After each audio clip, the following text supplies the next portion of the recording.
Hi friends, this is Renusha vlogs. ఈరోజు curry వచ్చేసి ఆలు టమాటా కర్రీ.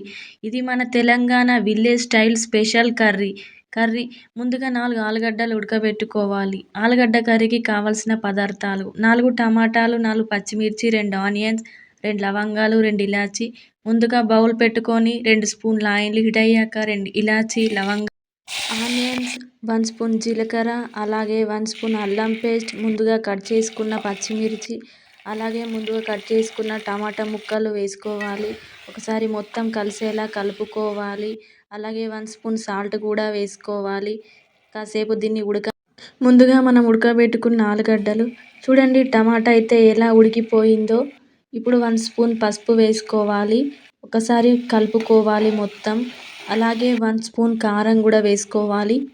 ఇప్పుడు ఇలా ఆలుగడ్డలు స్మాష్ చేస్తూ ఇలా వేసుకోవాలి.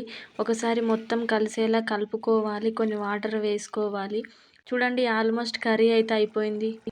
కొత్తిమీర, మార్వడి మెంతి వేసుకొని స్టవ్ ఆఫ్ చేసుకోండి. అయిపోయిందండి కర్రీ అయితే. ఇది రైస్లో కానీ చపాతీలో కానీ చాలా బాగుంటుంది. మీకు నచ్చినట్టయితే లైక్ చేయండి, సబ్స్క్రైబ్ చేయండి.